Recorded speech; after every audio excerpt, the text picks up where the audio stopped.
Ma montre m'indique qu'il est 23 h. Bonsoir et bienvenue à ce journal. Un lundi, pas comme les autres à Kinshasa, paralysé par un mouvement de grève, se déplacer ce matin était un parcours de combattants. Le chauffeur s'oppose à la tracasserie des agents de la division de transport et même de la police de la circulation routière. Et vivons l'atmosphère de ce matin avec Yolande Voka, Fiston Mounouma. Kinshasa s'est réveillé ce matin paralysé. Pas de transport en commun. Le chauffeur de taxi-bus sont en grève. Et le trafic a été fortement perturbé ce lundi 22 novembre.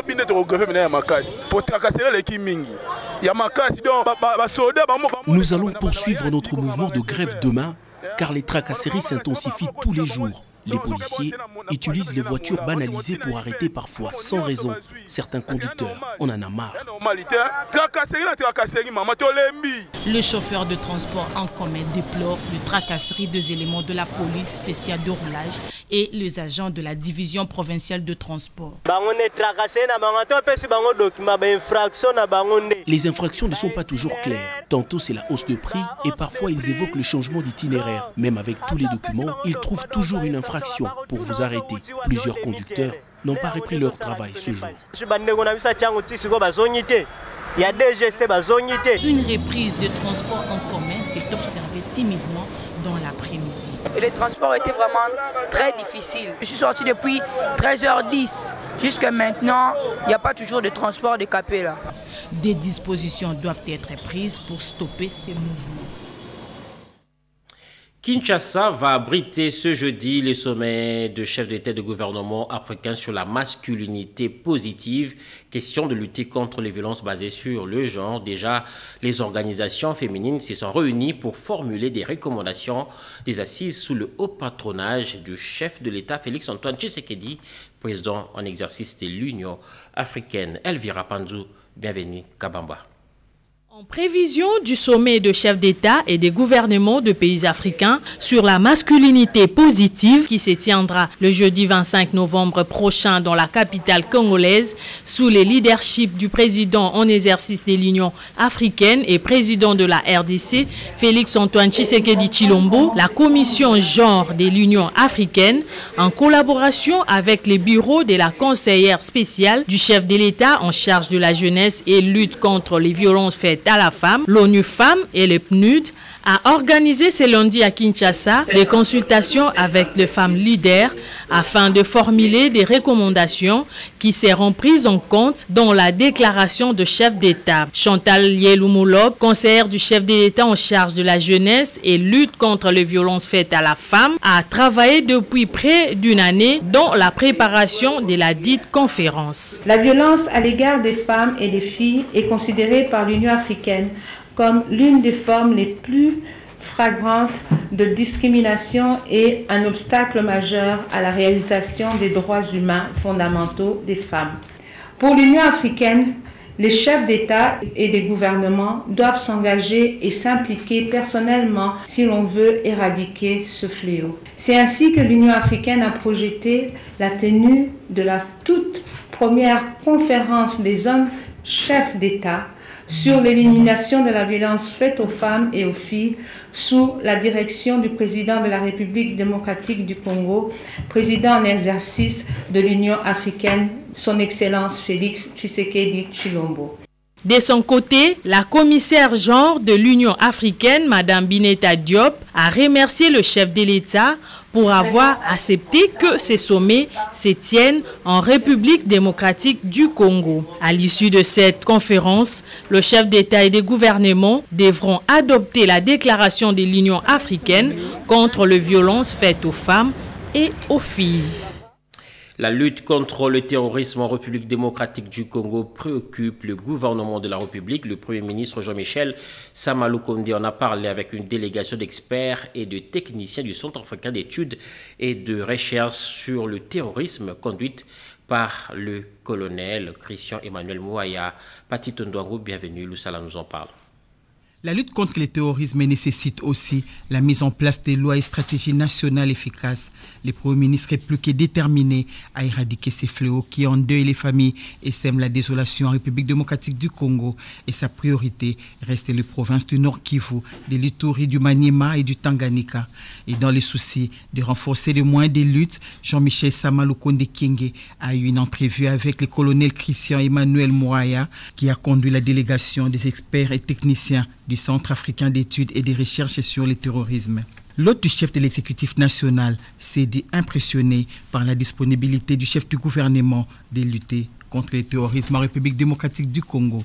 Nous avons notamment parlé de la loi antiterroriste et de la stratégie nationale de prévention de lutte contre le terrorisme, ainsi que le plan d'action qui sont en cours d'adoption. Et il nous a rassuré de son ferme engagement de pouvoir tout mettre en œuvre pour que ces instruments soient adoptés. Il est déterminé à pouvoir tout mettre en œuvre pour que les provinces qui sont affectées par les activités de terrorisme puissent ne plus en souffrir dans les prochaines années. Et cette détermination m'a profondément marqué. Le colonel Christian Emmanuel Mouraya est sorti de cette audience avec les assurances du Premier ministre Jean-Michel Samalukonde Kyenge de tout mettre en œuvre pour que les provinces qui souffrent à cause de cette barbarie humaine retrouvent dans les prochains jours leur paix et sécurité.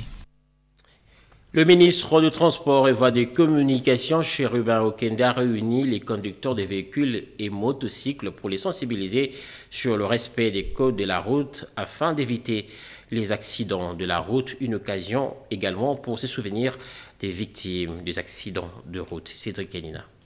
Des milliers chaque année à perdre la vie dans un accident de la route. En marge de la journée mondiale du souvenir des victimes des accidents de la route, les ministres des Transports et Voies des Communications, Chérubin Okende, a souligné la nécessité d'agir. Agir en faveur de la sécurité routière à travers des actions concrètes pour éviter plus de morts. C'était au cours d'un culte, ce qui donne d'ailleurs tout son sens au thème choisi, gestion des vitesses modérées. Le numéro 1 du CNPR, le Comité national de la prévention routière, est revenu sur les comportements à adopter et l'apport du civisme routier combiné au respect, du moins à la stricte observance du code de la route. Pour clore cette activité commémorative, les ministres des Transports et Voies des Communications a remis un lot important d'équipements de prévention à son collègue des Affaires sociales, Action humanitaire et solidarité. Des fauteuils roulants et béquilles pour les accidentés, et ce, avant de procéder à l'implantation du panneau de signalisation sur le croisement des avenues Mont-des-Arts et Golfe.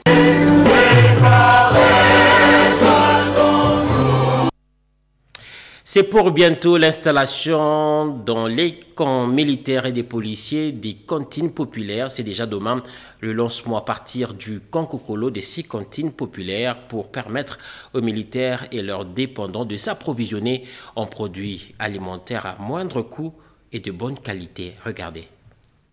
La cellule d'appui au programme d'urgence intégré de développement communautaire CAPUDC, qui dirige Philippe Ngwala Malemba, concrétise la vision du président de la République Félix-Antoine Tshisekedi, celle d'améliorer les conditions de vie des populations congolaises. Cette cellule conduit un projet de déploiement et d'approvisionnement des cantines modernes, dans les camps militaires d'abord, dans les camps des policiers ensuite, et enfin, dans les sites universitaires sur l'ensemble du territoire national.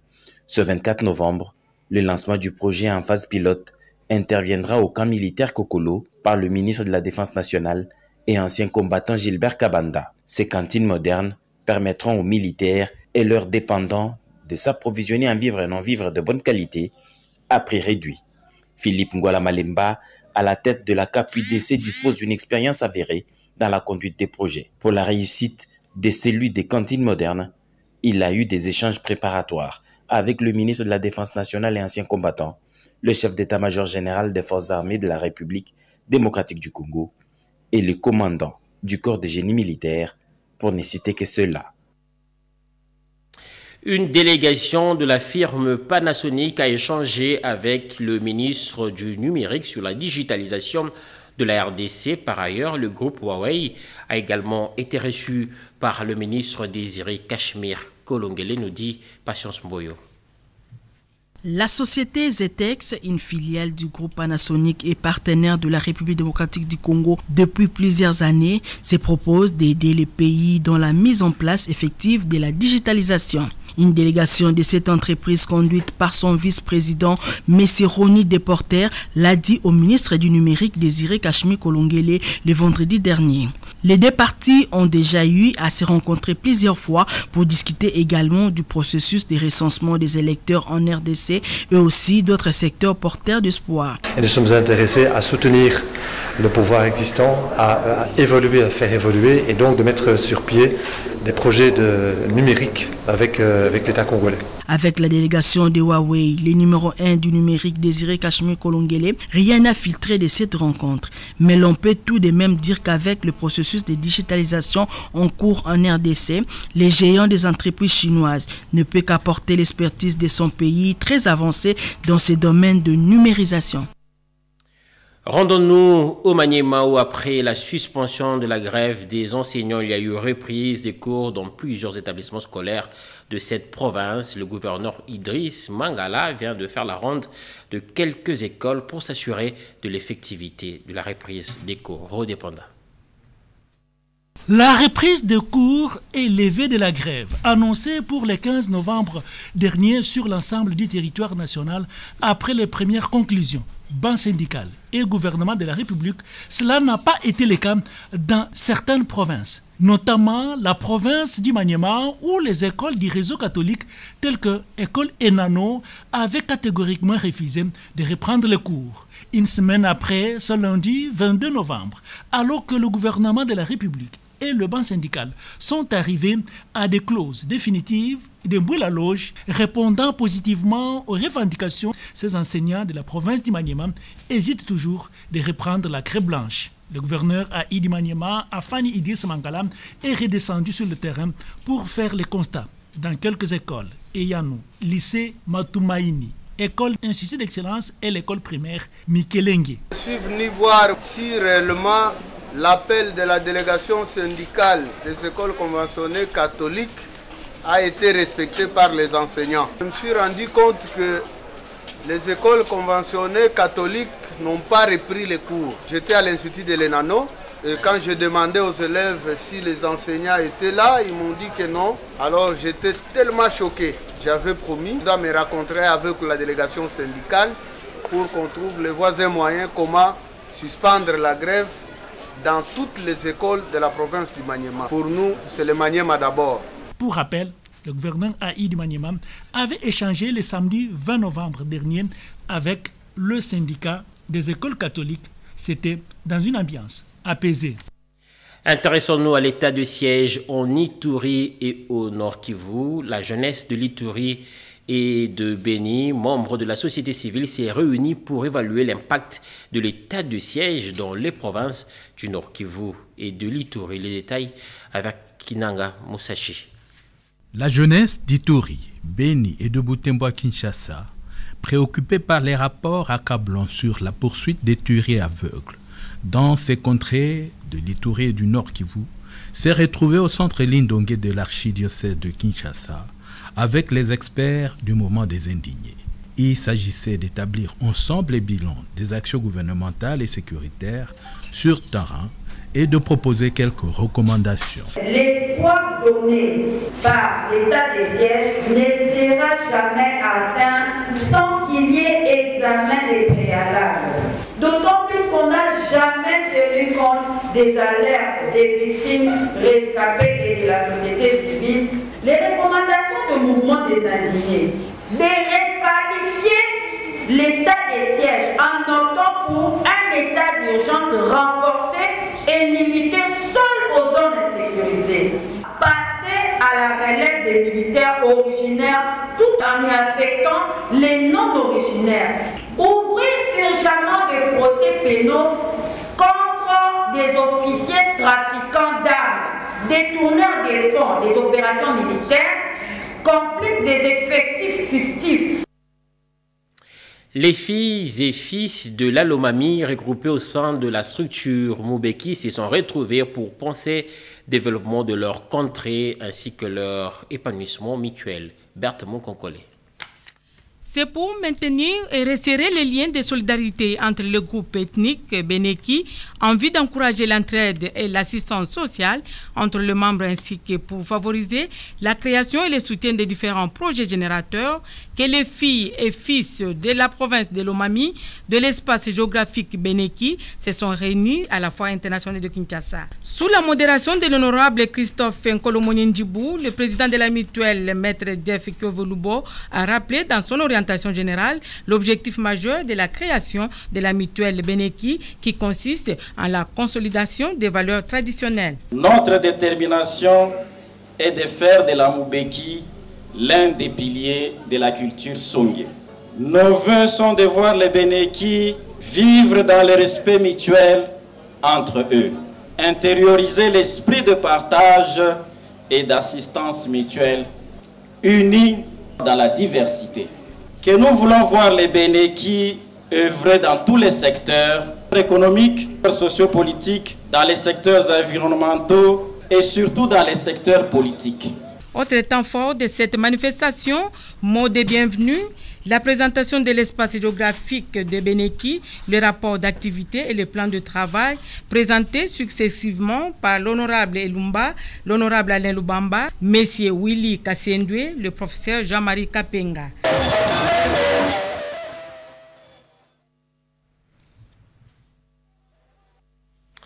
Infrastructure, travaux publics au sud Ubangui, l'office de route, direction province du sud Ubangui vient d'être doté de nouveaux engins afin d'entretenir les routes. Regardez la cérémonie de remise de ces matériels. Pour la direction provinciale de l'office de route Sud-Bangui, sous la houlette de l'ingénieur Didi Nzouzi Kitukila, qui vient d'acquérir un lot d'engins de seconde main de génie civil pour un renforcement considérable de son parc en vue d'accroître sa capacité d'intervention. C'est le résultat d'un management avéré et d'une mutualisation des énergies financières entre le gouvernement provincial du Sud-Bangui et la direction générale de cette entreprise qui ont mis ensemble une bagatelle somme de 74 000 $ pour acheter ces matériels auprès de l'entreprise chinoise Zegui.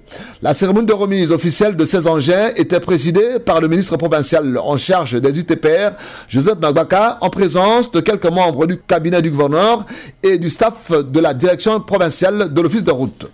Joseph Magbaka qui a fait d'une pierre deux coups en procédant en même temps au lancement de la deuxième phase des travaux d'entretien routier de la RN6 sur son tronçon Guémena-Boyabou a rappelé la détermination du gouvernement provincial. Vraiment qu'on parle plus au nom de l'État, des autorités, l'office de route, de l'exécutif, d'accord?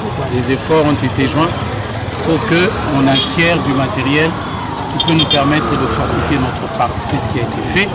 Les matériels sont là. La RN6 est en train d'être entretenue. Depuis plus de 2 mois, nous sommes sur l'axe Guémena-Akula. Genre, encore dans ce journal, les filles mères ne doivent pas se sentir rejetées de la société. Certaines parmi elles viennent de suivre une formation d'apprentissage de métier afin de se prendre en charge. Bobo Kukumokonzi. Investir dans la jeune fille, c'est dans une certaine mesure assurer son épanouissement et celui de la communauté. C'est la démarche qu'a choisie Mme Kessia Kimpioka à travers une structure de l'UNPP, Jeunes Acteurs de Développement Durable, pour faire participer ces tranches d'âge au développement de leur pays. Et une fois qu'elle est outillée, elle est capable de travailler ou d'exercer ce que nous appelons des métiers manuels. Et une fois qu'elle exerce des métiers, c'est supposé que ce travail lui permet d'avoir des ressources, lui permettant soit de travailler dans une structure existante ou elle-même de créer l'emploi. Ces centres de formation de jeunes filles et filles mères avec ces différentes filières, notamment l'informatique, la transformation de produits alimentaires, l'esthétique, l'alphabétisation, la coupe-couture, est une expression d'un soutien à la vision du chef de l'État. Le peuple d'abord. Ceci est une manière d'outiller les jeunes filles et filles mères pour une prise de responsabilité dans les sphères des prises de décision. Nous venons donc éveiller cet esprit de responsabilité, cet esprit d'action collective pour permettre de relever le niveau du pays et pourquoi pas de l'Afrique, pour permettre aussi de donner cet exemple-là, disant qu'il y a eu des jeunes venant de la République démocratique du Congo qui ont créé un mouvement qui s'étend au niveau continental. Pour garantir une meilleure formation, les récipiendaires vont bénéficier de l'encadrement des formateurs de l'INPP. Soutenir la formation professionnelle équivaut à consentir des efforts pour la création d'une classe moyenne. Santé, en marge de la journée de l'alimentation des enfants prématurés, les experts en nutrition et santé s'y sont penchés sur cette question, l'alimentation des enfants prématurés, nous apprend Rodépanda. L'alimentation de prématurés, c'est le thème exploité au cours de la journée quinoise de l'enfant prématuré, c'est-à-dire un bébé qui n'a pas totalisé le nombre de mois suffisant avec un poids inférieur à la moyenne à la naissance. Pour bien étayer ce thème principal, d'autres sous-thèmes ont été abordés par les orateurs et experts au cours de cette conférence, tels que les nourrissons prématurés après la sortie de l'hôpital et la présentation de la firme Hero Baby. Convaincus par l'expérience et la qualité des produits proposés par la firme Hero Baby, les participants l'ont accepté à l'unanimité sans obstacle. Le docteur Honoré Chamala, président de la Société pédiatrique du Congo démocratique, a remercié la firme Hero Baby, partenaire privilégié pour des interventions positives aux préoccupations de la Société pédiatrique de la RDC. Assad Al-Chami précise. Le 17 novembre, c'était la journée mondiale des bébés prématurés. Et c'est pour cela, aujourd'hui, le 20 novembre, on a organisé une grande conférence scientifique en collaboration avec la SOPECOL. Et on a lancé encore officiellement le Hero Baby lait 1 prématuré. Ce lait qui n'est pas disponible sur le marché congolais. La firme Hero Baby a apporté ça pour la première fois et c'est un produit qui est spécifique pour la phase post-décharge après la sortie de l'hôpital. Cette activité organisée par la Société pédiatrique du Congo a eu comme cadre d'accueil la salle de conférence de la Reine de Paix à Gombe. L'Institut national de préparation professionnelle vient d'organiser la formation sur la filière bois en vue d'une gestion durable de la forêt et de la protection de l'écologie. Pascal Séverine Katanda. La forêt produit de bois qui joue un rôle crucial dans la régulation de l'environnement mondial. Pour en faire un secteur économique et producteur de ressources, l'Institut national de préparation professionnelle a organisé une session de formation de formateurs donnée par l'ABEFAC, appui à la formation en bois en Afrique centrale, pour créer un réseau de compétents qui vont apporter les connaissances et le savoir-faire aux acteurs de la filière bois pour la gestion durable de la forêt.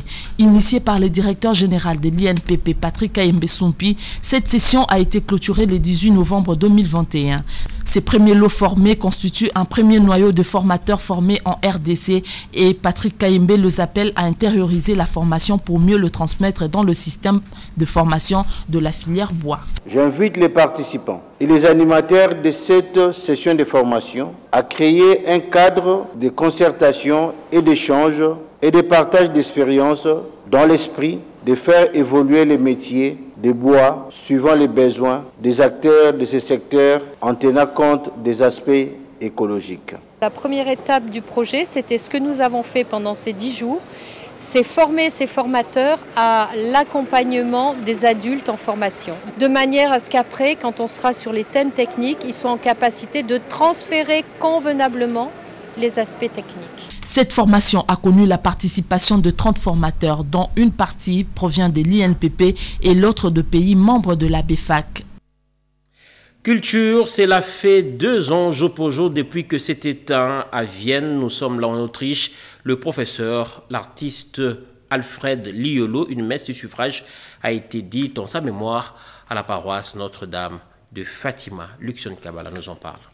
La commémoration du 10e anniversaire de décès du professeur émérite Liolo Limbe Alfred, décédé le 1er avril 2019 en Autriche. Une messe d'action de grâce a été dite en sa mémoire en la cathédrale Notre-Dame de Fatima à Kinshasa. Plusieurs personnalités ont rehaussé de leur présence cette messe. C'est entre autres quelques membres du gouvernement de la République, le gouverneur de la ville-province Kinshasa, l'officiant du jour, M. l'abbé Yves Coco a tiré sa prédication de l'évangile Évangile de Matthieu, chapitre 5, versets 1 à 11, 1 à 3, axé sur l'amour des enfants de Dieu. Aussitôt le culte s'est terminé, les membres des familles se sont rendus au cimetière de la nécropole entre terre et ciel pour l'effectivité des travaux de la pierre tombale en bronze. Ça fait 2 années qu'on travaillait sur ce projet. Maintenant, nous l'avons fini et nous espérons sincèrement que le maître nous regarde et qu'il est aussi. En tant que représentante de la Fondation Liolo, oui, nous avons entendu l'appel et effectivement un projet de monument à Liolo, mais également à tous nos autres frères et sœurs du Maindombe est en cours et nous allons travailler avec les autorités de manière à ce que cela puisse se réaliser en 2022. Né le 30 mai 1943 à Bolobo, province de Maindombe, derrière le professeur Liolo, l'on retient la veuve Frédérique Liolo et des orphelins. Une autre célébration eucharistique, cette fois-ci à l'occasion de l'installation du nouveau comité des anciens élèves de l'école des frères des écoles chrétiennes. La cérémonie s'est déroulée à la SANEF. C'est par une messe d'action de grâce pour rendre gloire au Seigneur qu'a débuté la journée de l'installation officielle du nouveau comité des anciens élèves des frères des écoles chrétiennes. La dite installation qui a eu lieu le jour de la célébration du Christ comme roi de l'univers. Sans Jésus, on ne peut rien faire.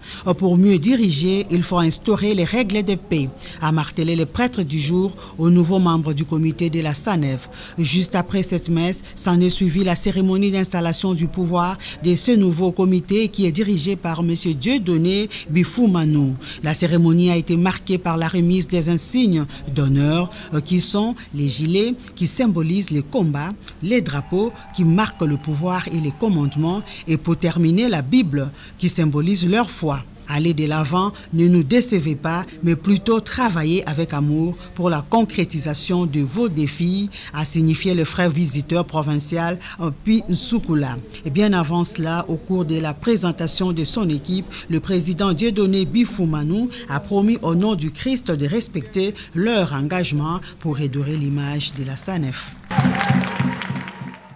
Environnement, la République démocratique du Congo, deuxième poumon mondial, pays solution au changement climatique, doit bénéficier du Fonds vert pour le climat. Les organisations de la société civile de l'environnement étaient en formation pour réfléchir sur les critères d'éligibilité afin d'accéder à ce Fonds vert. Christine Lenzo.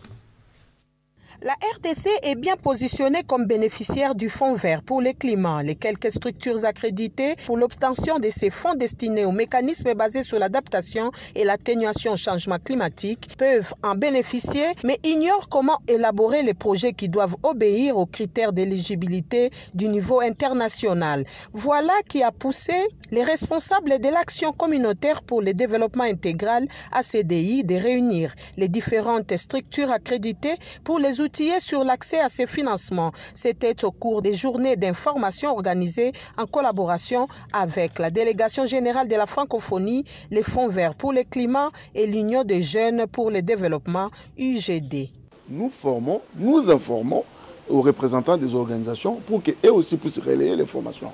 C'est ça l'objectif idéal pour nous, celui de les armer des connaissances approfondies pour qu'eux, à leur tour, puissent relayer au niveau de leur base et aussi commencer à postuler pour gagner beaucoup d'argent comme dans d'autres sites, pour que le pays aussi puisse en tirer profit. Parce qu'il y a tellement de la matière que nous ne pouvons pas tout finir aujourd'hui. Donc, on a commencé d'abord par l'information, la sensibilisation et s'ensuivra les formations. Parlant de la francophonie, le conseiller Maonde Kalongo a souligné que cette structure finance les projets de la société civile, aussi des opportunités d'affaires. Occasion pour les PCA, Claude Iluta de la CDI Asbel et ses partenaires de mobiliser les participants à ces points d'information venus de Kinshasa et des provinces à bien travailler pour accéder aux différents niveaux de ces financements. Le secrétaire général de l'UDPS, Augustin Kabouya, est allé encourager l'initiateur du projet Centre médical moderne Sion Mundadi Hospital dans la commune de Matete, un projet qui vient de se matérialiser. Ce centre médical est construit pour la prise en charge des patients à moindre coût. Alain Bikaï nous en parle. Il n'hésite pas un seul instant pour encourager ses compatriotes qui posent les actions louables en faveur de la population. Malgré son agenda chargé, le secrétaire général de l'UDPS, Augustin Kabouya, est descendu ce week-end dans la commune de Matete pour soutenir le projet Sion Mundadi Hospital initié par Joël Mundadi, secrétaire national à l'UDPS. Un projet à impact visible qui sera, avec l'appui des autres partenaires extérieurs, dupliqué sur l'ensemble du territoire national. Sur place, le secrétaire général a été surpris par la mobilisation spontanée des habitants de cette commune. Le docteur Joël Mundadi a eu aussi à donner les explications au numéro 2 du parti présidentiel sur le fonctionnement de cet hôpital situé au quartier Mboloko à Matete. Il s'en est suivi la visite des différents services organisés dans ces centres qui a des équipements médicaux de qualité.